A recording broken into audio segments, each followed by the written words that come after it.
Kyoto के अंदर बड़ी फेमस जगह है, काफी कलरफुल है अंदर से। ये पड़ा है 500 येन का। इसको बोलते हैं रोमांटिक ट्रेन। चल पड़े हैं वापिस। लोग काफी अच्छे हैं और अभी जा रहे हैं दूसरी तरफ। जापान में होते हैं 4 तरह के टॉयलेट। ये नॉर्मल है, मेंस टॉयलेट जो हर जगह मिलता है। उसके बाद ये लेडीज़ टॉयलेट है और फिर ये किड्स टॉयलेट बच्चों के लिए अलग से है। और ये मल्टीपर्पज़ टॉयलेट मतलब बुजुर्ग हो जो मेडिकली फिट ना हो उसके लिए। तो है ना भाई स्ट्रेंज 4 तरह के। तो भाई अभी ना फेमस श्राइन घूमने के बाद हम लोग आ गए अपना रेलवे स्टेशन के ऊपर। तो ये यहाँ की लॉन्ग डिस्टेंस वाली ट्रेन है। अभी हम लोग यहाँ से एक लोकल ट्रेन पकड़ेंगे। जो लोकल ट्रेन है वो थोड़ी सी डिफरेंट दिखाई देती है। और फिर हमें जाना है एक फेमस श्राइन और एक है यहाँ पे बैम्बू फॉरेस्ट जो काफ़ी फेमस है क्योटो के अंदर। भाई अपनी ट्रेन आ गई है, इसी से जाएंगे लोकल से। पहले एक्सप्रेस पकड़ ली थी, गलत जगह उतार दिया, आगे थे।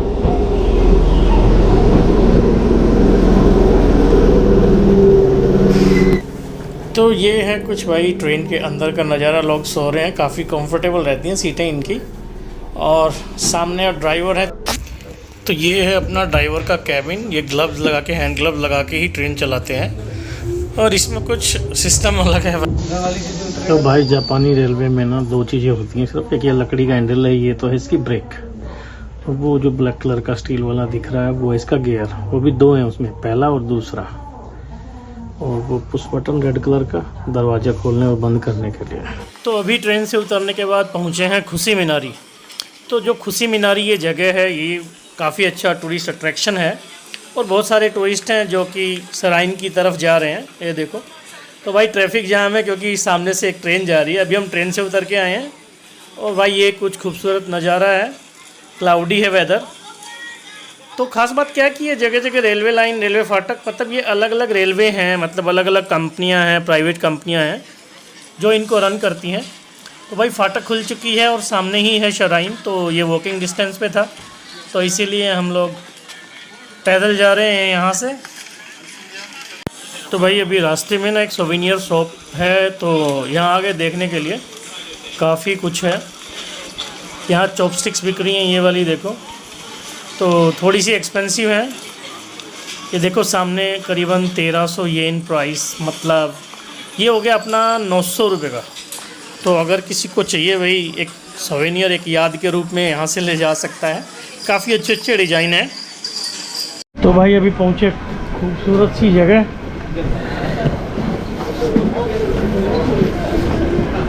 तो सच में भाई काफ़ी महंगा है यार, देखा जाए तो हिसाब से। इसके अंदर है क्या? कुछ भी नहीं है, खाली ये। नहीं, इसमें कुछ है पर सही है कुछ डालने का, और कुछ नहीं है इसमें। 1870 है। ओ भाई साहब 1200-1300 रुपये का, इतना महंगा मेरी तो समझ से बाहर है, ज़्यादा ही महंगा कुछ। तो भाई दोनों तरफ काफ़ी अच्छे अच्छे रेस्टोरेंट, शॉपिंग की दुकानें हैं जहाँ से भाई सेविनियर वगैरह यहाँ याद के लिए आप कुछ ना कुछ ख़रीद सकते हो। तो भाई जो ये शॉप्स हैं इनके अंदर जो आइटम है ना छोटे छोटे से, काफ़ी क्यूट हैं, काफ़ी कलरफुल हैं। और यहाँ ना जापानीज़ लोग शॉपिंग बढ़िया भाई चाव से करते हैं। और जो काफ़ी लोग हैं जो कोरिया से आए हुए हैं वो भी यहाँ शॉपिंग कर रहे हैं। चाइनीज़ भी काफ़ी हैं।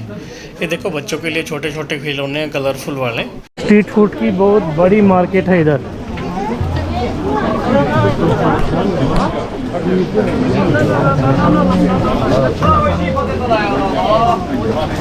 ये भाई शुगर कोटेड है जितने भी है ना। इसमें आपका ऑरेंज है, सेब भी है भाई, और इस तरफ मिल रहे हैं फ्रेश ऑरेंज।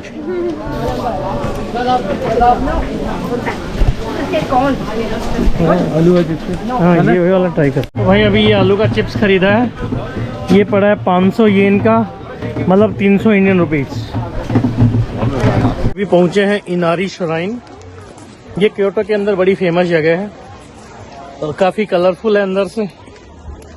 तो भाई काफ़ी खूबसूरत बिल्डिंग है, रेड कलर की बिल्डिंग है और ये काफ़ी फेमस जगह है।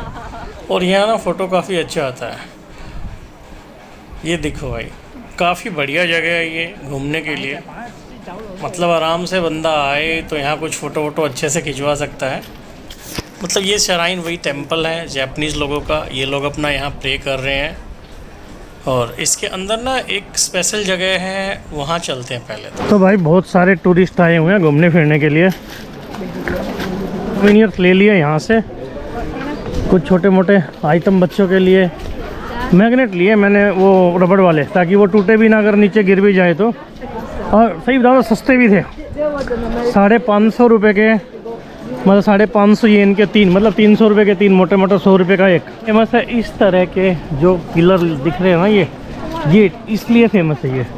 तो ये है इस सराइन का मेन अट्रैक्शन, जो ये पिलर लगे हुए हैं। ये गलियारा है एक बहुत बड़ा, मतलब जैसे मंदिर में परिक्रमा होती है ना, तो इसी तरीके से ये लोग पहले शराइन को विजिट करते हैं, फिर इसके बाद इस गलियारे से आगे बढ़ते हैं।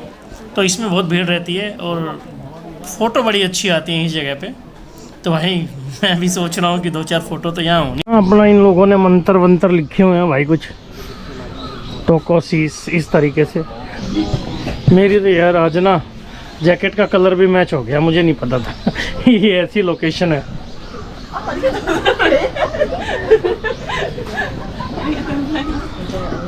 रेडी? तो वही भाई कामरान भाई ने कुछ फ़ोटो खींचने के लिए कर लिया इनको ready. Okay, so you from Japan? It's from my channel. It's okay? Oh, yeah. Yeah. Your channel? Yeah, we're from India. Yeah. Yeah, say hello India. Hello, India.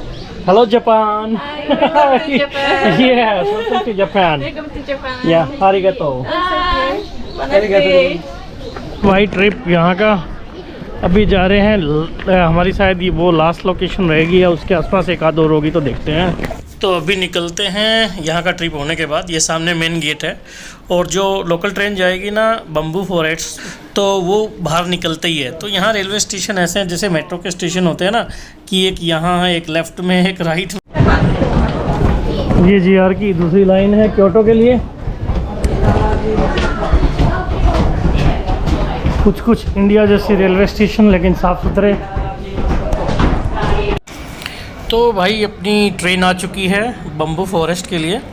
और बम्बू फॉरेस्ट जो train जाती है ना, next station से उतर के जो हम पकड़ेंगे उसको रोमांटिक ट्रेन्स भी बोलते हैं, क्योंकि वो बहुत खूबसूरत वादियों से होके गुजरती है और वो बहुत फेमस है। तो किसी ने बताया भी प्री बुकिंग करनी पड़ती है, लेकिन अगर अब टिकट मिलती है तो वहाँ जाके ही पता लगेगा। तो वहाँ तक पहुँचते हैं अभी। तो भाई अभी पहुँचा हूँ क्योटो का मेन स्टेशन, और काफ़ी भीड़ भड़ाका है क्योटो के मेन स्टेशन के ऊपर। वो रहा 33 नंबर सगैनो सेन इन लाइन, ये वाला। तो भाई 33 नंबर प्लेटफॉर्म से यहाँ से स्पेशल ट्रेन जाती है टूरिस्ट के लिए, इस स्टेशन से, सागा टोरोको स्टेशन। ये टूरिस्ट अट्रैक्शन वाला स्टेशन स्पेशल है ये। इसको बोलते हैं रोमांटिक ट्रेन। अब तेरे को दिक्कत आएगी यहाँ। तो भाई बीड़ी गलियों से बम्बू ग्रोव की उस तरफ चलते हुए अभी पहुँच के देखते हैं कैसा नज़ारा है। हाँ सही जा रहे हैं। अरे वो ट्रेन तो यहीं से जाती, कुछ नहीं है ट्रेन में। ये छोटे छोटे स्टॉल हैं भाई गलियों के किनारे, और ये गांव है कोई छोटा मोटा।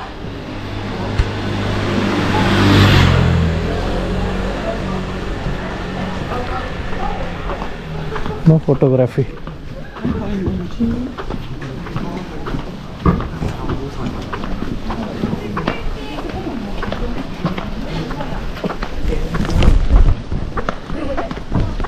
अभी भाई पैदल ही हो गए, क्योंकि ट्रेन की जितनी टिकटें थी ना सोल्ड आउट हो गई। और उस ट्रेन को बोलते हैं रोमांटिक रोमांटिक ट्रेन। तो भाई अगर आप कभी आओ उस रोमांटिक ट्रेन का सफ़र करना हो ना, तो उससे पहले ना अपनी टिकटें ख़रीद लेना भाई, क्योंकि यहाँ टिकट बहुत जल्दी सोल्ड आउट हो जाती हैं उसकी। क्योंकि वो जिस लोकेशन से ट्रेन गुजरती है ना, वो बहुत खूबसूरत लोकेशन है। कि इनकी प्रॉपर व्यवस्था है यहाँ, जगह छोड़ी हुई हैं लोगों ने। अरे चूहा है घरों के बाहर, कार्टन वार्टन चूहा, ये देखो भाई। प्रॉपर पार्किंग होती है इस तरीके से गाँव में भी। और ये देखो बिजली के खंभों में करंट ना लगे इसलिए प्रॉपर वायर वो चढ़ाया हुआ है। तो भाई बहुत भीड़ है इधर।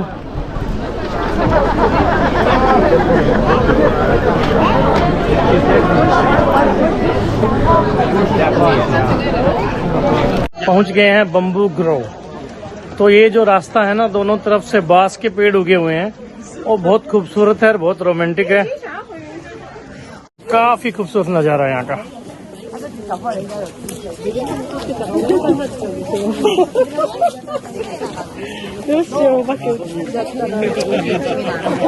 ये कोई सिमेट्री है इनकी, अब पता नहीं शायद है या नहीं भाई, मेरे को कोई आइडिया नहीं है, बाकी लग तो रही है। अब जापानीज मेरे को आती नहीं है भाई, अब क्या बताऊं है या नहीं, बाकी दिख रही है कुछ कुछ। हाँ ये वही है।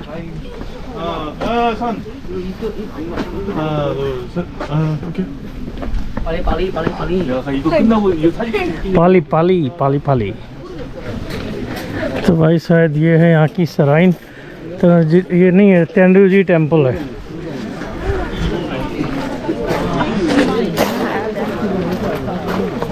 यहाँ टिकट है शायद, देखते हैं।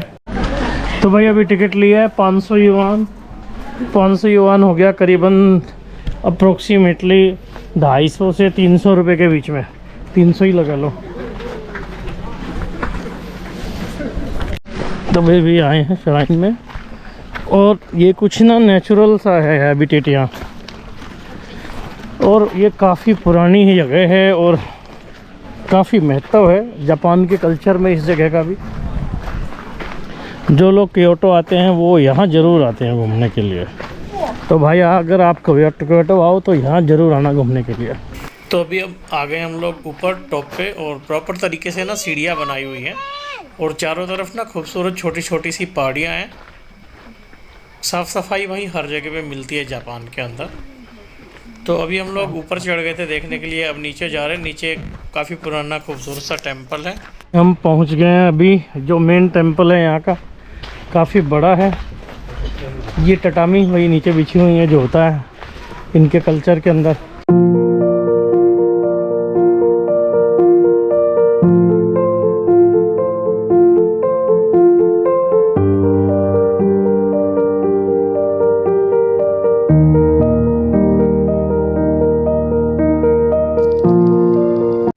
तो भाई ये लोग हैं, ये सिक्का फेंकने वाला मामला है। वो कछुआ है ना जो, उसके सामने उस विष मांगते क्या करते हैं ये लोग, सिक्का डालते हैं। सामने से डालना होता है। ले हम भी ट्राई कर लेते हैं भाई, जाता है तो अपना।